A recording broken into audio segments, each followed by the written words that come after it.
we're going to look at durability. So airsoft versus, the metal versus plastic, I kind of talked about that. This is a Glock 19 kind of clone knockoff. You can actually buy the Glock 19 variant airsoft pistols that actually mimic all the markings and everything. If you want to go that far and pay a few extra dollars, $30-$40 extra, some guys really get into that. But for what I'm doing, I don't really care. This is an ISSC M22, which is an Austrian version of, basically an Austrian knockoff of the G19 in 22 caliber form, and this particular company produces this airsoft version. I believe We is the manufacturer, produces this full metal, full functional airsoft variant. So when you get this pistol, like I said, it functions, all the controls are exactly the same. You have your mag release, you have slide release, slide locks back on that last round. So I've got a little bit of gas in this pistol. So slide locks back on that last round. Mag functions exactly the same. Mag has even got the same weight as a real firearm. When you put the two together, it's actually got the same weight as a real Glock 19. So they function, weigh, everything exactly the same. That being said, one of the pros that you have with the UTM is that the UTM, you can actually use your specific pistol. And that pistol is basically, it's the same exact thing, so you got the same exact feel and so on and so forth of what you would actually carry around on a day-to-day basis. So on one hand, you either have to take your pistol and buy a kit that would allow you to outfit your pistol with the UTM rounds, which basically that kit comes with a slide, a barrel, and a recoil spring. And that kit will run you about $450 for like a Glock 17. I'm going to do a comparison in this video, and just understand that I'm comparing Glock 17 to Glock 17. That way they're both the same and stuff. But for Glock 17, a UTM conversion kit, you're looking at about $450, somewhere in that area, versus buying the pistol, buying an airsoft version of the pistol, which will run you about $170. You can find them sometimes cheaper. You can find them for around $100, still good quality. This particular model of the Glock 19 is, I think, $109. So, again, and it's full metal, everything is good to go. You guys who have watched some of my videos, one of the things that you probably noticed is that I have used this pistol for the better part of 5-6 years. The only thing that I have had issues with is when you take, the pistol actually strips exactly the same as a real Glock 19. When you take the barrel out,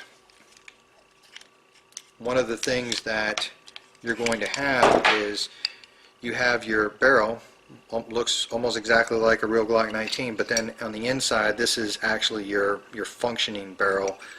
You have an inner barrel and you have an outer barrel, and basically when this is put together, the one issue that I have sometimes had in the past is when doing muzzle strikes. If this slide is slightly pulled back and that barrel is maybe sticking out just a little bit, I have sometimes broken off little pieces of the barrel that actually cause me some issues and cause the weapon to not cycle. But I think in the 5 to 7 years that I've had this pistol, I've replaced that barrel 3 times, and that's doing a lot of force on force and a lot of force on force training. And I think that barrel replacement is around $12. So all told, certainly a good investment. It's not something that breaks all the time. It's not something that's brittle. If you guys have watched my videos, we actually go full contact pretty hard. It's not a problem. So you have that choice. You can either use an airsoft knockoff version. It's a whole separate pistol, but you can set it up exactly like your everyday carry, or you can actually use your everyday carry and you can buy that UTM kit. The cost consideration is pretty significant, so that's certainly something to take into consideration. Also, one of the other things that you need to take into consideration is with this new fad that's going on right now with RMRs and guys using these red dot sights on the pistols and things like that.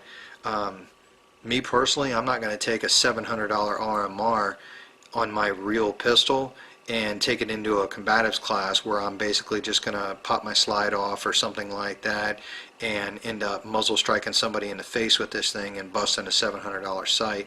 So again, that's something that you need to take into consideration for your use. So the next thing we're going to talk about is we're going to talk about functionality, and we talked about a little bit here. Obviously, with the UTMs, you're going to get the full functionality of your pistol. Now, my experience in the past, I have used simunitions a lot. My experience in the past is somewhat mixed. For combatives, and particularly where you're going to be using that pistol, again, it's not rated for muzzle contact distance. I have actually seen simunition rounds embed in the skin. I've actually seen one penetrate a guy's neck and embed pretty deep in the skin, versus an airsoft. When I see this thing hit, I have seen it actually draw blood before, but never actually seen the round penetrate and burrow itself into the skin. So from a safety aspect, that's one thing. But from the functionality aspect, the UTM kit is going to function exactly like your pistol would function with a real live ammo. I mean, that's what it's designed for. And by the same token, so is that airsoft. It's actually designed to be used in that way. A lot of manufacturers now are calling these things PTPs, professional training pistols, because they're trying to get away from that stigma of that airsoft name. So, but the weapon itself functions exactly the same. The airsoft weapon functions exactly the same, and so does a UTM weapon. Now, one of the other arguments that I typically hear in favor of the UTM is, number one, the accuracy, and number two, the fact that it generates recoil. It is true that the UTM does generate slightly more recoil than a gas-powered airsoft, but I am going to say that it generates slightly more, not significantly more. The reason is that recoil is basically generated by the reciprocation of the slide. When that round goes off in the chamber, that slide is being propelled to the rear, and the mass of that slide is what's actually going to cause that muzzle to sit back and rise, in addition to the gases that are leaving the barrel.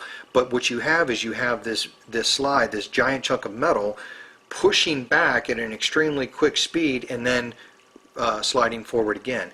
As it slides back and it gets to its furthest point, that turns this part of the gun right here where your hand rests, it turns that into a fulcrum. So that's causing that muzzle to rise up, and that's giving you recoil. And then the recoil spring is pulling that round forward. So basically, recoil is a function of the weight of the slide, the tension of the spring, and the powder charge that is being used inside the muzzle itself, inside the projectile itself, as it leaves the muzzle. So let's look at this. When you buy that UTM kit, what comes with the kit? Well, number one, it comes with a barrel, because they don't want you to actually be able to load a 9mm or a live 9mm round into that barrel. So that barrel is neck down slightly. I think it's somewhere around 7mm.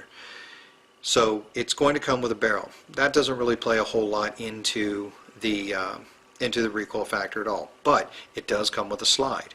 And the reason why it comes with a slide is because the charge on the round itself, the dual primer setup that is used within the UTM, is not actually utilizing power. It doesn't generate enough force to actually propel that round out the barrel and still be able to reciprocate your slide with a real recoil spring on there.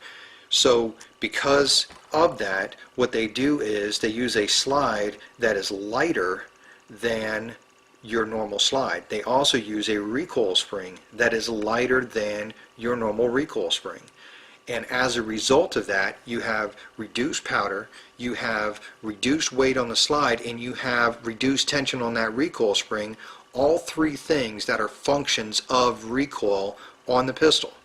And all three of those things have been reduced. So the argument that UTMs are somehow better because they generate recoil, no, they generate some recoil, but it is significantly less than that of an actual 9mm round if we were looking at 9mm. So that being said, the airsoft also generates recoil. Not as much as the UTM, but it does generate some recoil. Now, when we're looking at force on force, is recoil something that we need to take into consideration? Maybe if you're looking at urban tactics, maybe if you're looking at CQB, maybe you can make that kind of argument. But when you're talking about combatives distance, recoil is completely irrelevant. If I am fighting with you and I am fighting, I am firing my weapon from a position of retention, recoil means not anything to me. I don't care how much recoil it has. I could be firing a .44 Magnum. It's still going to be pulled in extremely close and tight to my body, and at that particular range, when you are almost completely muzzle contact distance from the end of my gun, recoil doesn't really matter to me. Okay, I'm not worried about recoil in the same way as if I were firing a 25-yard shot. So something to kind of dispel that myth there. Recoil is not really an issue. The other thing that we talked about was accuracy. Now, I forget how long ago it was, but I had done a rifle accuracy demonstration for you guys on the YouTube channel. And one of the things that we saw on the YouTube channel is that with a KWA professional training rifle, that's what they call it, it's called a PTR, gas-powered airsoft rifle, same as the pistol, full functionality of a real M4. With that particular platform, I was able to ding a 6" by 8" steel plate consistently at 50 yards.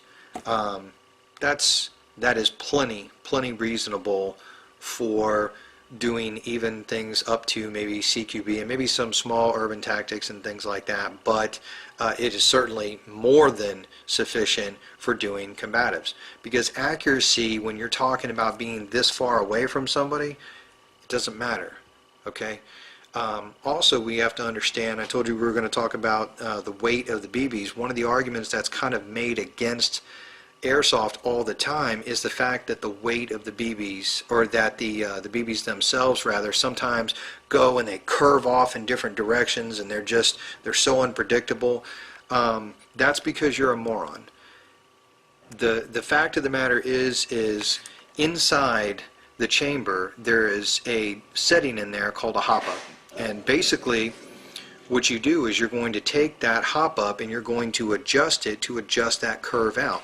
Now you have to understand that just like in a real rifle or a real pistol, the weight of the projectile is somewhat tuned to the barrel twist that you have in that particular rifle. So if I'm firing 75 grain match grade ammo through a 1 to 10 twist, pencil barrel out of an M4, I'm probably not going to get that round to stabilize. I'm going to end up with extremely large groups.